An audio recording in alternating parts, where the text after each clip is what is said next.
Bonjour, bonjour et bienvenue dans cette nouvelle vidéo. Je suis très contente de vous retrouver cette semaine encore pour parler d'un nouvel aspect de la vie au Canada. Et aujourd'hui, on va se concentrer sur Toronto et je vais vous partager 5 informations qui vont vous permettre de vous sentir comme un local à Toronto. Parce que s'il y a bien quelque chose que je trouvais difficile quand je suis arrivée à Toronto, c'était de comprendre les références que les gens qui vivaient ici faisaient. Donc je me sentais toujours exclue des conversations. J'avais jamais l'impression de vraiment comprendre ce qui se passait autour de moi. Donc dans cette vidéo, j'ai regroupé 5 informations qui vont vous faire gagner du temps et vous sentir beaucoup mieux intégré à Toronto. Mais avant d'aller plus loin, si jamais on ne se connaît pas encore, je m'appelle Astrid, je suis française et canadienne depuis presque un an maintenant. J'ai grandi dans un petit village dans le sud-est de la France, en Ardèche, et j'habite à Toronto, au Canada, depuis 2014. J'ai aussi un blog où vous pouvez retrouver plein d'informations sur le Canada, que vous soyez intéressé par l'immigration comme moi ou que vous ayez prévu des vacances pour nous rendre visite. Vous pouvez aussi bien sûr me retrouver sur Instagram où je partage au quotidien la vie à Toronto en français. Et vous pouvez aussi, depuis quelques semaines, vous inscrire à ma newsletter pour être tenu au courant des prochains événements et ateliers que je vais proposer dans quelques semaines. Alors, le côté culturel, quand on arrive dans une nouvelle ville, dans un nouveau pays, c'est quelque chose qu'on va apprendre avec le temps. C'est les opportunités qu'on va avoir d'être en contact avec des locaux qui vont nous aider. Mais c'est vrai que ça prend énormément de temps et c'est pas quelque chose qu'on peut apprendre comme ça juste du jour au lendemain. Alors, à mon échelle, j'essaie de vous en partager au maximum dans les vlogs. Si jamais vous n'êtes pas encore abonné, je vous conseille de vous abonner parce que je poste une vidéo le dimanche comme ça où on est juste en tête à tête, mais le mercredi, je poste aussi un vlog pour vous montrer plus la vie au quotidien à Toronto et c'est dans ces vidéos-là que je vais vous glisser des anecdotes ou des références pour essayer de vous aider à mieux vous intégrer parce que moi, ça m'a pris beaucoup de temps. Ce qui m'a beaucoup aidé, c'était de travailler pour les équipes de sport parce que là, j'étais entourée de Canadiens. Je pense qu'on était à 95% de Canadiens, donc je me nourrissais de tout ce qu'ils me partageaient. Mais aussi, je me suis sentie ridicule tellement de fois où j'ai été avec eux boire un verre et en fait, je ne comprenais pas du tout les références, je ne comprenais pas ce qui se passait. Donc, je rigolais quand les gens rigolaient, mais j'avais absolument aucune idée. Fallait pas me demander pourquoi je rigolais en fait. Donc, ce passage-là, c'était pas le passage le plus fun de ma vie. Mais ensuite, j'ai rencontré mon copain. Donc, pareil, si vous suivez les vlogs, vous l'avez déjà vu, Monsieur Chaton. Et ça fait un peu plus de 4 ans maintenant qu'on est ensemble. Lui, il est arrivé ici, il était tout petit, il a grandi ici, donc toutes ces références-là, il les a. Très drôle parce que j'ai des copines autour de moi qui vont aussi en fait me demander pour que je lui demande, parce que c'est notre référence canadienne quoi. Entre lui, j'ai aussi Charzy avec qui je demande beaucoup de choses et qui m'a beaucoup aidé. Mais voilà, aujourd'hui, on va parler de 5 références à Toronto qui vont vous aider à vous sentir comme si vous étiez chez vous ici. Enfin, de toute façon, vous êtes chez vous. C'est chez vous maintenant. Mais qui vont faire vous sentir plus chez vous, surtout quand vous avez des interactions avec des locaux. La première chose qui est quand même assez connue maintenant, mais qui n'était pas quand je suis arrivée, donc je veux être sûre que si jamais vous êtes au début de vos recherches pour la vie à Toronto, vous êtes au courant de ça, c'est qu'en fait en anglais, on ne dit pas Toronto, on dit Toronto. Ça, c'est quelque chose qui va vous permettre de voir en fait la différence entre les locaux et les touristes ou les gens qui viennent d'arriver. En français, nous, c'est quelque chose où on ne va pas faire la différence puisqu'on va dire Toronto et Toronto, mais eux ne prononcent pas le T. Et vous allez voir que dans les petites boutiques, des fois, vous avez même des sacs, des tote bags où il y a marqué Toronto et toutes les façons de le dire. Parce qu'en fait, ça s'écrit d'une manière, mais ça se prononce d'une autre.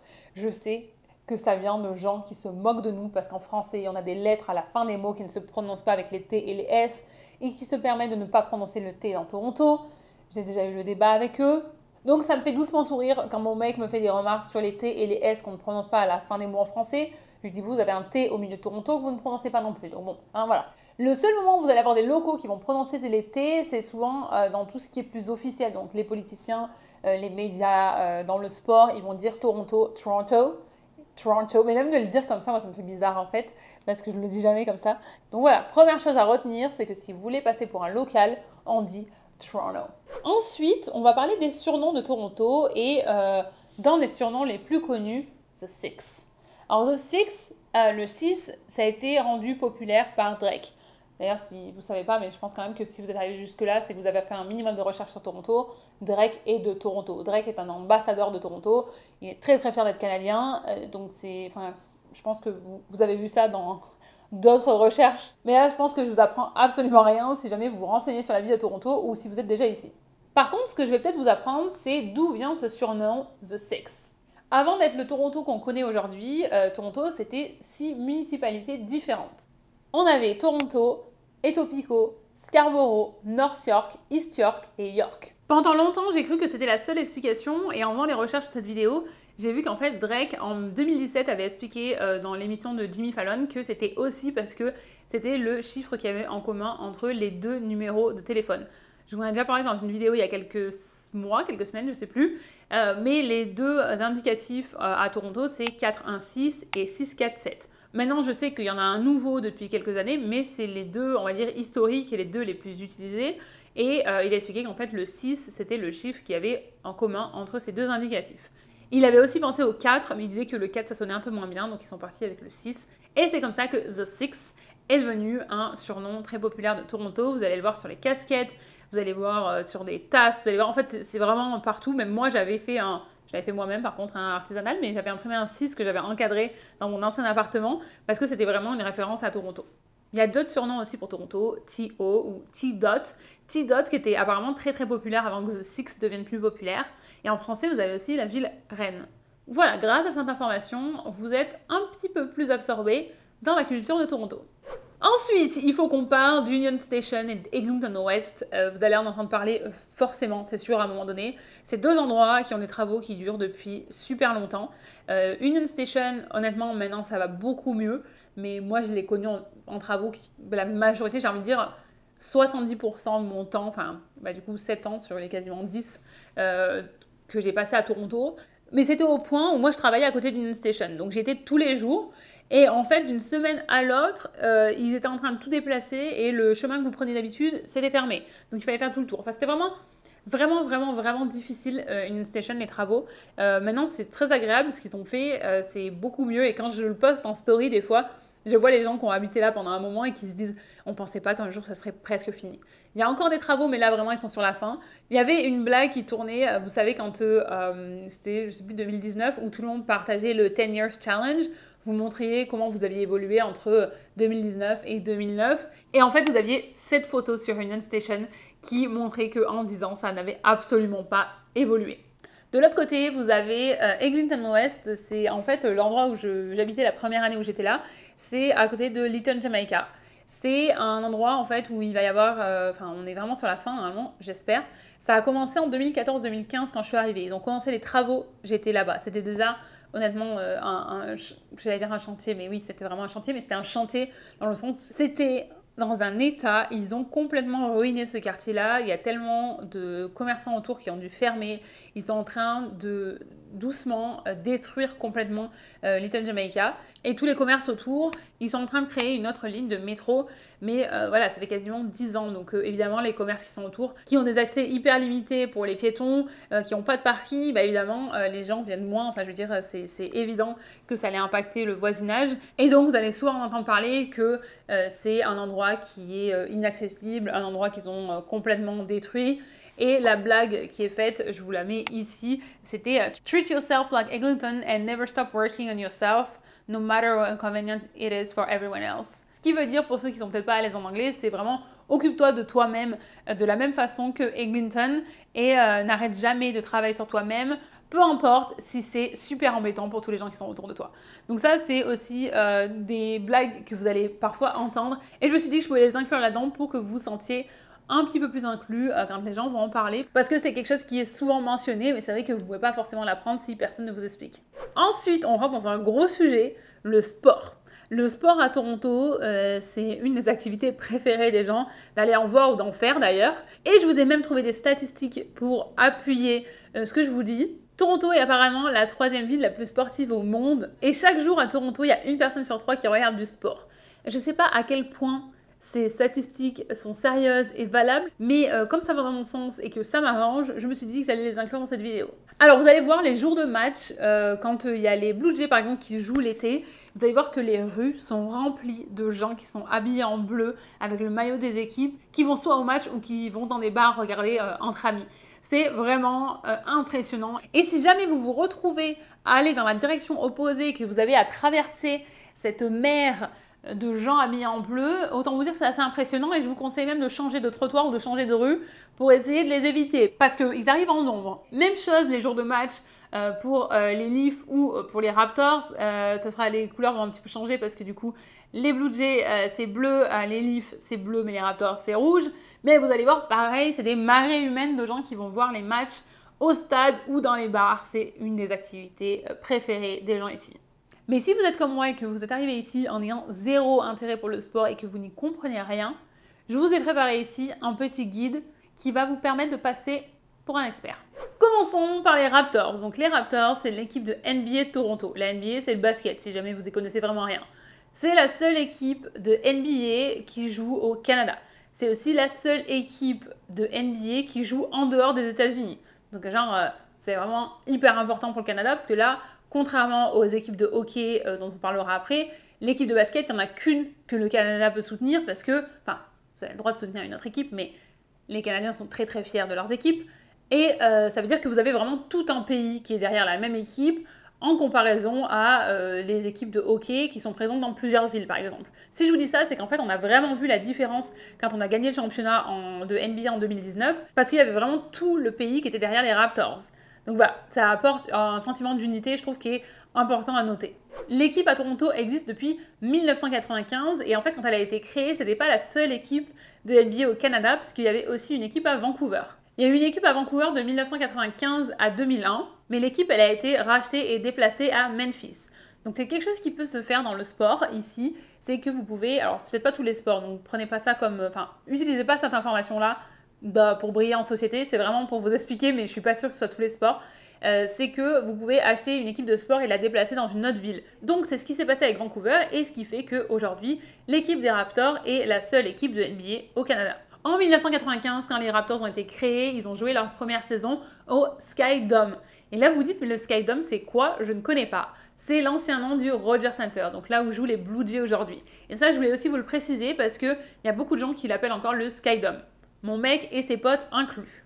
Et d'ailleurs, si vous avez vu Turning Red, le dessin animé de Disney qui est sorti l'année dernière, il me semble, le dessin animé se déroule à Toronto et c'est dans le passé. Donc en fait, le stade s'appelle le Sky Dome à ce moment-là. Et c'était une façon en fait de rendre hommage à tous ces gens qui l'appellent toujours le Sky Dome et qui ont été vraiment très tristes quand ça a changé et que c'est devenu le Rogers Center.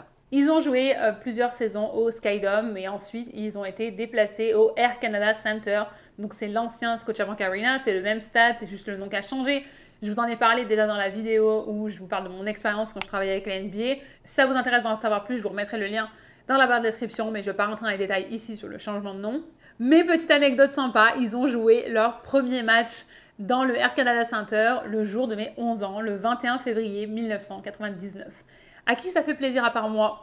Probablement personne, mais j'avais envie de vous partager cette information de grande qualité. Information hyper importante à connaître aussi parce que c'est quelque chose en plus qui est très récent et qui a fait vibrer tous les Canadiens et encore plus les gens à Toronto, c'est qu'en 2019, l'équipe des Raptors a remporté le championnat de NBA. Donc ça a été vraiment la folie et il y avait à peu près 2 millions de personnes dans les rues le jour de la parade. Donc c'est voilà, pour vous mettre un petit peu en perspective. C'était vraiment impressionnant et aussi vraiment fun de faire partie de ce moment-là dans ma nouvelle ville parce que du coup ça m'a permis aussi de créer des souvenirs forts avec les locaux sans forcément être amis avec eux à ce moment-là parce que par exemple même avec Monsieur Chaton c'était quelques mois avant qu'on commence à se fréquenter, on était déjà amis mais en fait c'est un moment qu'on a quand même vécu avec des gens qu'on peut rencontrer maintenant qui étaient déjà là aussi, donc ça nous permet en fait d'avoir comment dire ces références en fait ici sans y avoir grandi parce que c'est des moments où on était déjà là. Je sais pas si c'est clair. Vraiment, je sais pas si c'est clair. Dans ma tête, c'est hyper clair. Mais ce que je vous explique, ça n'a pas du tout l'air clair. Ce que je veux dire, c'est qu'en fait, vous commencez à créer des souvenirs en étant là pendant des moments aussi forts avec les locaux, même si à la base, vous n'étiez pas un local. C'est mieux? C'est compliqué à me parler. Ensuite, au niveau sport, on ne veut pas ne pas parler des Maple Leafs. Donc, c'est les Toronto Maple Leafs qui sont souvent abrégés comme Leaf. Donc, vous entendez souvent parler des Leafs. C'est l'équipe de hockey de Toronto. L'équipe des Maple Leafs, elle est très très vieille puisqu'elle a été créée en 1927. Donc le hockey, on voit bien que c'est beaucoup plus ancré dans la culture canadienne puisque ça fait quasiment 100 ans que l'équipe existe. Donc c'est incroyable, il y a des gens qui ont le pass à l'année qui se le donnent de génération en génération. Donc c'est pour vous dire, il y a une liste d'attente qui est hyper longue pour avoir un pass à l'année. C'est vraiment le hockey, c'est ancré. Toutes mes amies canadiennes qui ont des enfants, leurs gamins jouent au hockey. C'est, voilà, juste pour vous montrer à quel point c'est important ce que je vais vous dire là, pour que vous puissiez briller en société quand vous rencontrez des Canadiens. Quelques dates importantes, je vais lire en même temps pour être sûr de ne pas vous dire de bêtises, c'est que les Maple Leafs ont été créés en 1927. Avant ça, ils s'appelaient les Toronto Arenas. C'est pour ça en fait qu'il y a des maillots qui s'appellent Arenas, vous allez voir des fois. Ça j'ai aussi appris parce que c'est des produits que j'ai pris en photo quand je travaillais là-bas et que je n'avais absolument aucune idée de ce que c'était. Et ça a seulement duré 2 ans, de 1917 à 1919. Mais par contre, ils leur ont déjà rendu hommage. Je ne sais pas si c'est une fois par an, s'il y a un match pour eux ou quelque chose, mais j'ai déjà vu plusieurs fois des maillots où il y a marqué Arenas en hommage à cette période-là de leur histoire. De 1919 à 1927, ils se sont aussi appelés les Toronto St. Patrick. Pareil, j'ai aussi fait des photos pour les collections St. Patrick. Je crois aussi qu'ils leur rendent hommage. Je sais pas si c'est une fois par an. Je veux pas dire de bêtises, mais en tout cas, je les ai déjà vus plusieurs fois depuis que je suis là. Donc, c'est pas juste un truc qu'ils font une fois et qu'ils n'ont jamais refait. Voilà, c'est juste une information que je voulais vous partager. Si jamais vous en entendez parler, c'était l'ancien nom des Maple Leafs. Avant de rejoindre le Air Canada Center avec les Raptors en 1999, ils jouaient au Maple Leaf Garden. Maple Leaf Garden, en fait, vous savez peut-être pas où c'est, juste quand je vous dis le nom comme ça, mais en fait, c'est à côté du Loblaws qui est sur Church et Carlton. Donc, Church et College, parce que c'est à ce moment-là que la rue, elle change de nom. Et maintenant, en fait, c'est l'université qui est dedans. C'est Toronto Metropolitan University, l'ancien Ryerson, le nom qu'on n'a plus le droit d'utiliser. Donc, ça a été renommé l'année dernière comme ça. Et c'est en fait là-dedans qu'à l'époque, l'équipe jouait. Ils ont fait leur premier match au Air Canada Center, Scotiabank Arena maintenant, le 20 février 1999, le dernier jour de mes 10 ans. Je suis pas sûre que j'ai besoin de tout rapporter à moi, mais ça me fait plaisir. Et c'était contre Montréal, parce que Montréal aussi a sa propre équipe. Et il y a une très grosse rivalité entre Toronto et Montréal. J'ai envie de faire une autre comparaison sportive avec la France pour que vous puissiez comprendre. Mais en fait, j'ai envie de vous dire que c'est un peu Paris-Marseille, quoi. Alors attention, si je me mets à faire des références sportives comme ça, on n'est pas sorti de l'auberge, les copains et les copines, parce que vraiment, je connaissais absolument rien en sport quand j'étais en France. Mais j'espère que ça va vous aider à comprendre le niveau de rivalité qu'il y a entre les deux villes. Et l'information à connaître sur les Maple Leafs, c'est qu'en fait, ils n'ont pas gagné la coupe depuis 1967. Oui, vous avez bien entendu. Et chaque année, les fans ont espoir qu'ils gagnent. Il y a des années où ils ont fait des très belles saisons et en fait, ils se sont plantés quand c'était le moment des playoffs. Les playoffs, si vous comprenez rien, j'avais un vlog que j'avais posté l'année dernière où je vous le remettrai dans la barre de description où je vous explique tout. Et peut-être que je pourrais vous faire une vidéo plus claire là-dessus, vraiment comme ça en face à face au lieu de le faire dans un vlog. Mais chaque année, en fait, ils ont espoir qu'ils gagnent. Et chaque année, ils sont déçus. Mais alors là, il y a quelques mois, il fallait voir la déception et la tristesse sur le visage de Monsieur Chaton, de Dan, des autres, de tous les copains. Il n'y a qu'un de nos potes, Campbell, qui lui n'est pas pour les Leafs. Donc en fait, c'est une joie pour lui à chaque fois de voir le désarroi des fans. Mais vous auriez vu, honnêtement, même moi, j'étais triste de les voir tristes en fait. Alors que, honnêtement, autant le basket, je suis plus impliquée, on y va régulièrement et tout ça, et ça me plaît plus comme sport. Le hockey, c'est moins mon truc. Mais en fait, de les voir tristes comme ça, j'étais vraiment... Enfin, j'ai pris part à leur tristesse, quoi. Donc, ce que je voulais vous dire, c'est que ça, c'est quelque chose que vous allez entendre régulièrement au moment des playoffs, donc en avril-mai.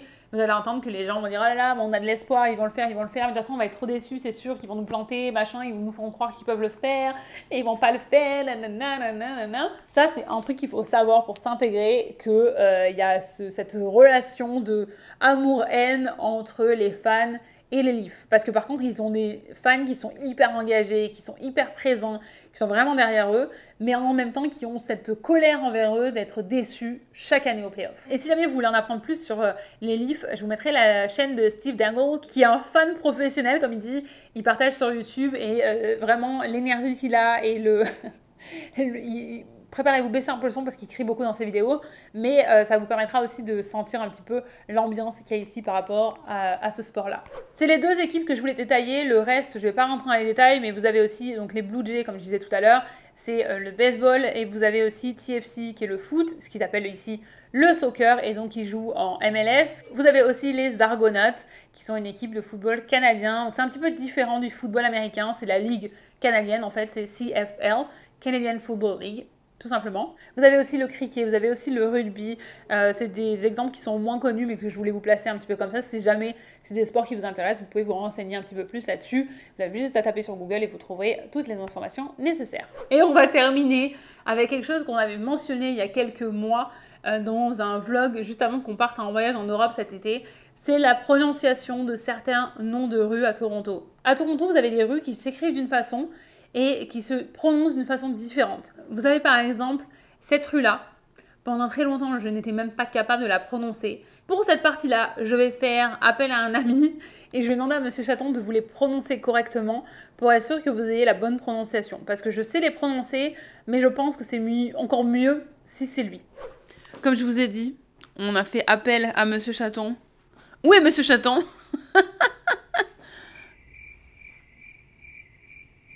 I'm right here. Okay. Just easy. Okay, not an awkward moment, thank you. Monsieur Chaton, everybody. Yeah. I want my applause. Yes, we'll have applause for you. Bonjour, bonjour. Ça va? Continue. Ça va, merci. Ok, je vous ai dit que j'allais demander l'aide d'un professionnel de la prononciation des rues à Toronto, parce que Monsieur Chaton a grandi ici, donc il sait comment on prononce les rues de Toronto. Mm-hmm.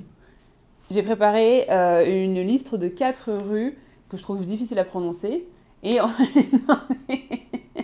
Je vais vous donner la façon dont moi je le prononce. Alors, non, je vais vous donner la façon dont on le prononce quand on arrive en lisant toutes les syllabes et lisant toutes les lettres qui sont dans le mot. Et lui, il va nous donner la vraie prononciation pour que vous puissiez vous répéter, apprendre chez vous et ne pas avoir les ridicules comme j'ai pu avoir les ridicules des fois.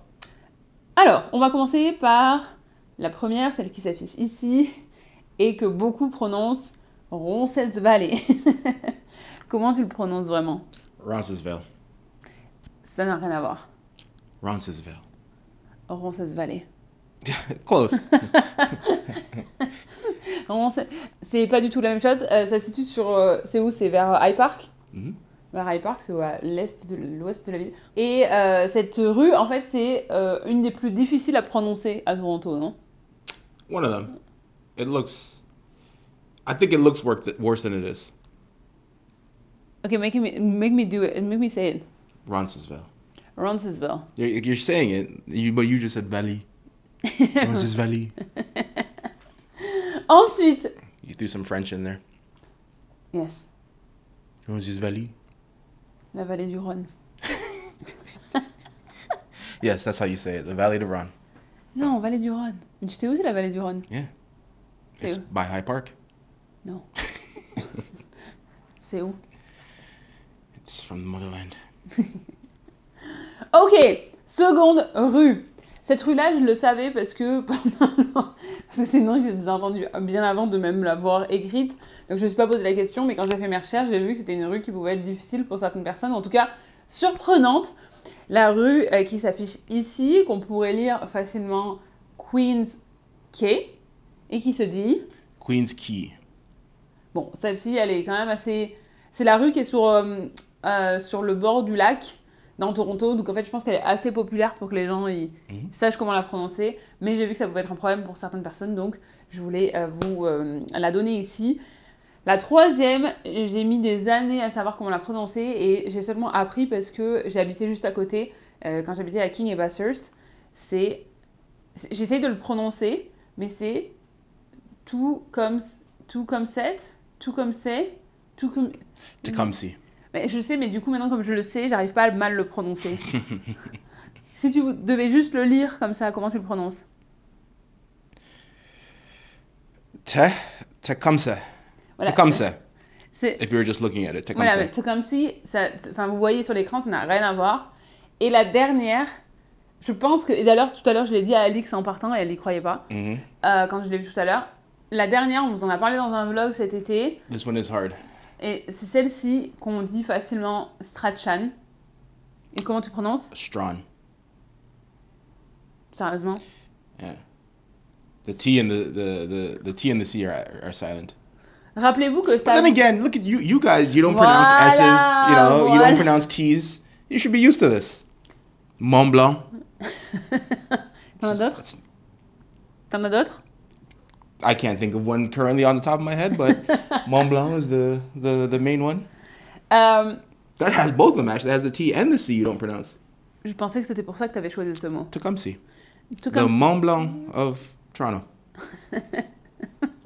Et vous avez vu, il dit Toronto. Comme je vous ai dit au début de la vidéo, c'est pas Toronto. It's definitely not what you said. But it is Toronto. Non, mais je leur ai expliqué au début de la vidéo. J'aurais expliqué au début de la vidéo que si tu voulais passer pour un local, il fallait pas dire Toronto. Il fallait dire Toronto. We just say it too fast for the second T to be another T that you don't pronounce. You really don't like T's, hein? T's aren't our things. Mais ça vient quand même de gens comme vous qui vous moquez du français parce que on a des lettres qui se prononcent pas. Et vous faites la même chose. Yeah, we do the same. Together. Merci pour ton aide. You're welcome. Tu peux raccrocher. If you want to get more advanced, you should look up Trithui. Pardon? Exactly. Pardon? Au revoir.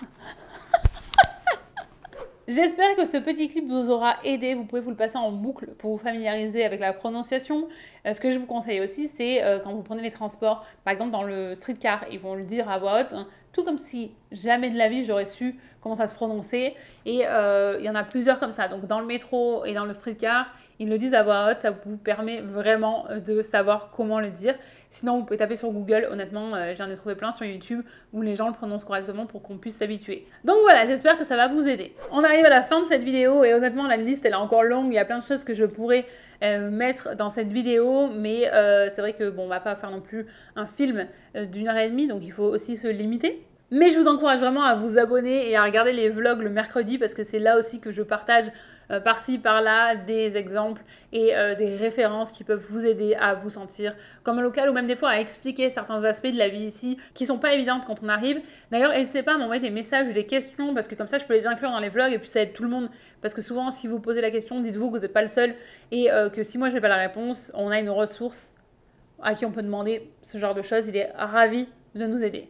N'hésitez pas à me dire en commentaire ce qui vous a le plus surpris. N'hésitez pas aussi à partager des informations dans les commentaires qui pourront peut-être aider d'autres personnes et peut-être aussi me donner des pistes pour faire une partie 2 pour cette vidéo si ça vous a plu. Je vous rappelle que vous pouvez aussi me rejoindre sur Instagram et que vous pouvez aussi vous abonner à la newsletter. Je vous remercie d'avoir passé ce moment avec moi. Je vous souhaite une excellente journée, une excellente soirée ou une excellente nuit où que vous soyez dans le monde et je vous dis à mercredi pour la prochaine vidéo.